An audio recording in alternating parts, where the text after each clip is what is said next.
Good morning student. बच्चों, हम monopolistic competition को पढ़ रहे थे।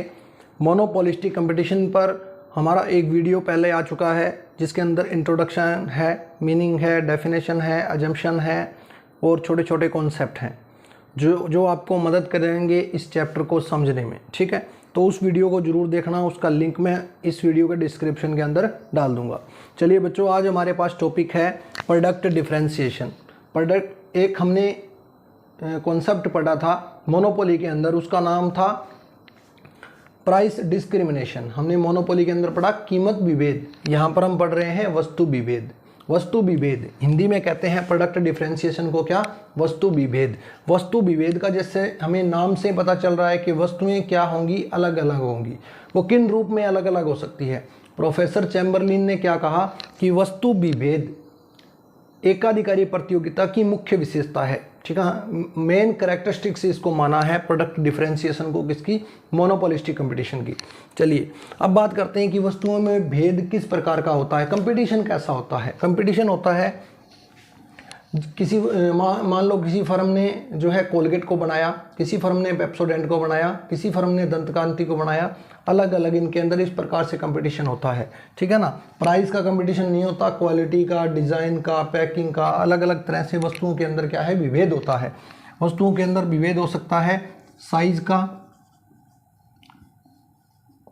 प्राइस का, ठीक है, उसके अलावा डिज़ाइन, उसके अलावा पैकिंग का, ठीक है, क्वालिटी का, क्वांटिटी का, इन सब का विभेद पाया जाता है। यानी एक वस्तु है वो साइज में अलग हो सकती है दूसरी वस्तु से, एक वस्तु है उसकी प्राइस जो है अलग अलग हो सकती है, डिज़ाइन उनका अलग अलग हो सकता है, दो वस्तुओं की जो पैकिंग है वो अलग अलग हो सकती है, क्वांटिटी और क्वालिटी दोनों की अलग अलग हो सकती है।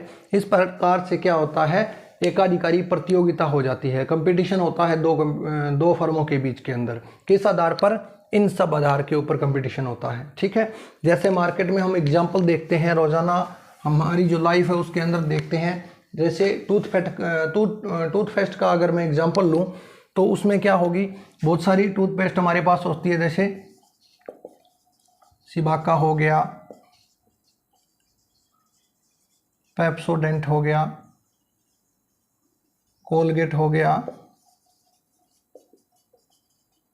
दंतकांति हो गया, बहुत सारी वैरायटी हमारे को मिल जाती है। ठीक है, तो यह क्या है? प्रोडक्ट डिफरेंशिएशन का ये क्या है? एक एग्जांपल है। दूसरा एग्जांपल हम देखें तो पेय पदार्थ, जो ठंडे पेय पदार्थ होते हैं, कोल्ड ड्रिंक जो होती है वो भी अलग अलग होती है, जैसे Pepsi, Coke, Campa Cola, Fanta, है ना, बहुत अलग अलग चीज़ें हमारे को मिल जाती है। तो इन्हीं के आधार पर क्या है? कंपटीशन होता है। चलिए आगे बात करते हैं। यहाँ पर जो विशेषताएं हैं, विशेषताओं की बात करेंगे। मोनोपोलिस्टिक कंपटीशन के अंदर हम बढ़ रहे हैं प्रोडक्ट डिफरेंशिएशन को, तो वस्तु विभेद की विशेषताएं क्या होती है, कि लक्षण क्या होते हैं, हमें पता चल जाए कि ये प्रोडक्ट डिफरेंशिएशन है। वस्तु विभेद की सबसे पहली जो कैरेक्टरिस्टिक्स है वो ये होती है कि यहाँ पर जो वस्तुएं होती है वो पूर्ण प्रतियोगिता की तरह होमोजीनियस प्रोडक्ट नहीं होता। क्या नहीं होता? यहाँ पर होमोजीनियस प्रोडक्ट,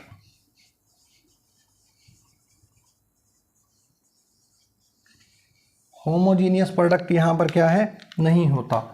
यहाँ पर जो प्रोडक्ट होता है वो नियर सब्स्टिट्यूट हो सकता है।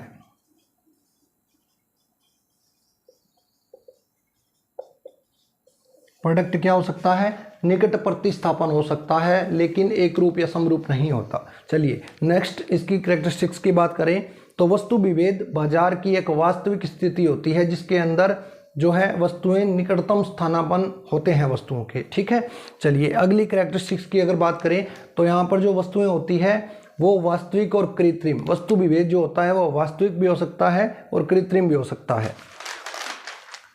नेक्स्ट इसके बाद में बात करें तो वस्तु विभेद की अवस्था में उत्पादक अपनी अपनी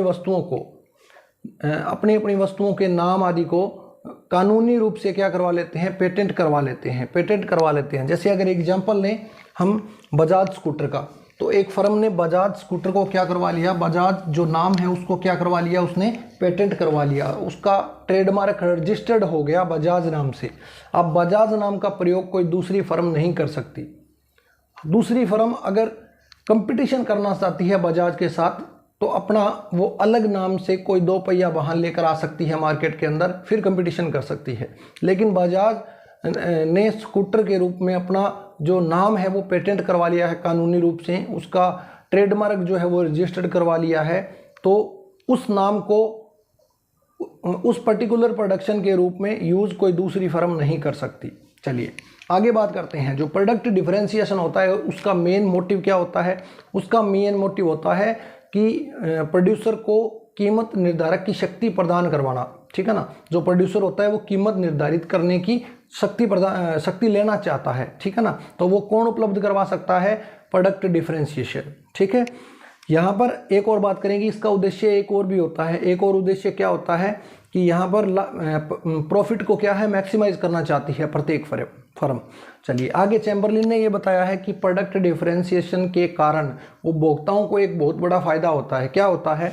वो फायदा होता है वैरायटी के रूप में, यानी कि जो कंज्यूमर होते हैं उनको एक ही पर्टिकुलर प्रोडक्ट के रूप में बहुत सारी वैरायटी उनके सामने होती है। जैसे अगर हम टूथपेस्ट की बात करें तो बहुत सारे ब्रांड आ जाएंगे, अगर हम जीन लेने जाए तो बहुत सारे ब्रांड आ जाएंगे, शूज़ लेने जाएं तो बहुत सारे ब्रांड आ जाएंगे, ठीक है ना। तो वैरायटी मिल जाती है, उपभोक्ता को चॉइस का ऑप्शन यहाँ पर मिल जाता है। तो ये थी कुछ मेन इसकी करैक्टरिस्टिक्स। चलिए आगे बात करते हैं product differentiation and demand curve.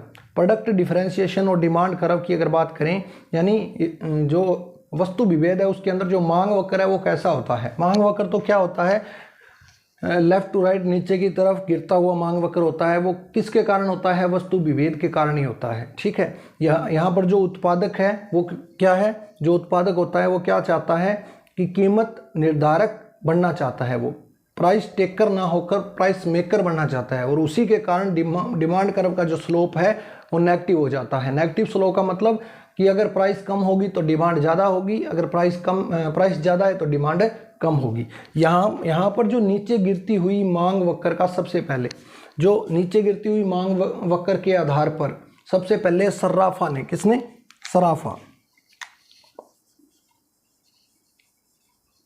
सराफा ने नीचे गिरती हुई मांग वक्र के आधार पर प्रोडक्ट डिफरेंशिएशन को सबसे पहले डेवलप किया था। इसके बाद में प्राइस और आउटपुट डिटर्मिनेशन के माध्यम के प्राइस और आउटपुट के डिटर्मिनेशन के माध्यम से जो है प्रोडक्ट डिफरेंशिएशन को डेवलप किया था। किसने? चैम्बरलिन ने डेवलप किया था। प्राइस एंड आउटपुट,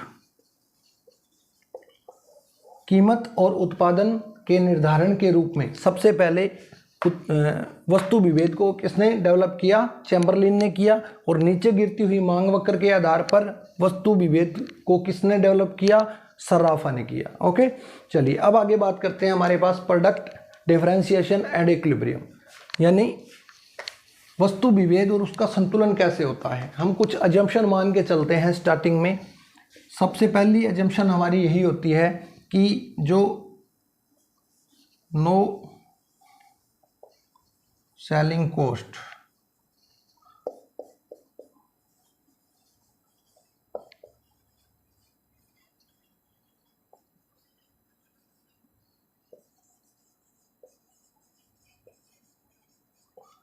एक पर्टिकुलर प्रोडक्ट की केवल 2 ही वैरायटी हो सकती है हमारे पास, ठीक है।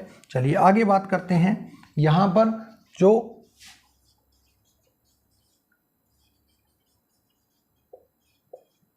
कीमतें जो है वो दी हुई होती है, ठीक है।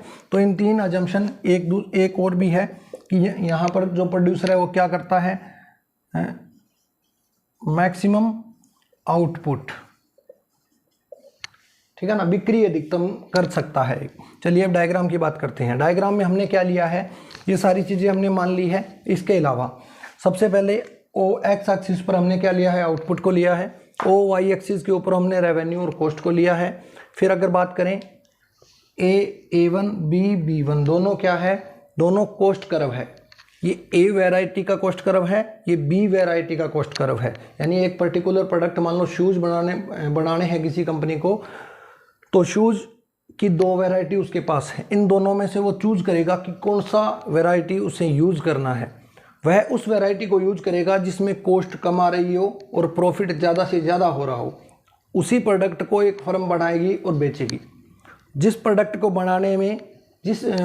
की वैरायटी को बनाने में लागत ज़्यादा आ रही और प्रॉफिट कम हो रहा हो तो उस वैरायटी को एक फर्म चूज नहीं करेगी। चलिए यहाँ पर हमने शूज़ का एग्जांपल लिया है कि शूज़ की दो वैरायटी है ए और बी। सबसे पहले ए वैरायटी को चेक करते हैं कि जो फर्म है वो ON मात्रा ए वैरायटी की बनाना शुरू करती है स्टार्टिंग के अंदर।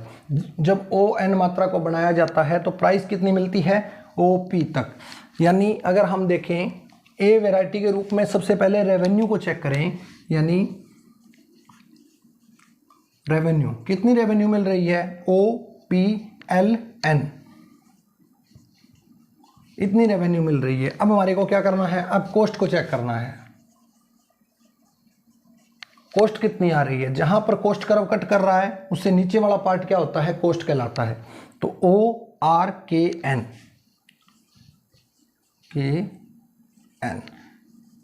इस रेवेन्यू में से कॉस्ट को माइनस कर देंगे तो बच्चों हमारे पास ये वाला पार्ट बच जाएगा।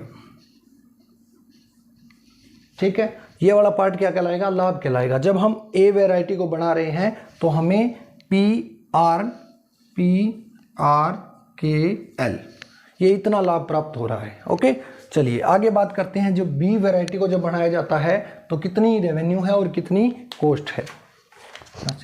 एक बार चलिए अब देखते हैं बी क्वांटिटी को। बी क्वांटिटी को जब बनाते हैं, जी वैरायटी को जब बनाते हैं तो O से M तक क्या है, मात्रा है। इतना उत्पादन किया जाएगा O से M तक, किस प्राइस पर, O से लेकर P तक।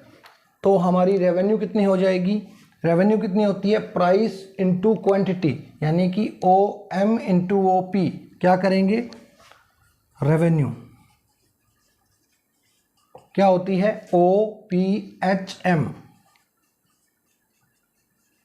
अब देखेंगे कॉस्ट, कितनी कॉस्ट आ रही है इस वैरायटी को बनाने में। यहाँ पर कॉस्ट कर्व टच कर रहा है तो कॉस्ट कर्व जहाँ पर टच करता है उससे नीचे वाला पार्ट क्या कहलाता है, कॉस्ट कहलाता है। तो ये वाला पूरा पार्ट जो है ये क्या है, ये कॉस्ट है।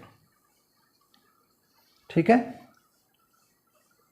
ये कॉस्ट लिख दिया मैंने यहाँ पर। ठीक है, तो OSGM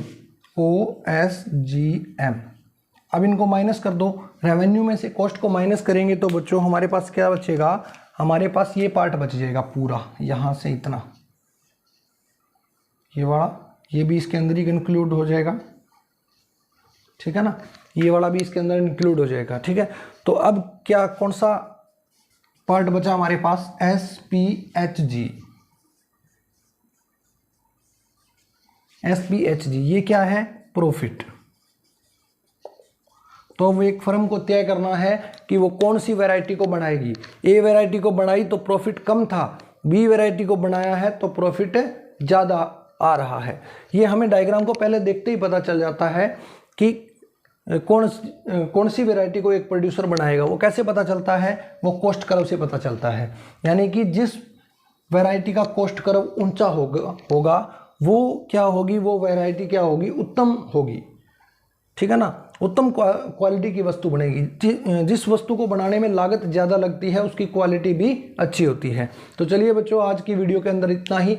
अगर कॉन्सेप्ट आपको समझ में आया है तो वीडियो को लाइक करें, शेयर करें, ज़्यादा से ज़्यादा चैनल को सब्सक्राइब करें और मिलते हैं नेक्स्ट वीडियो में। Thank you.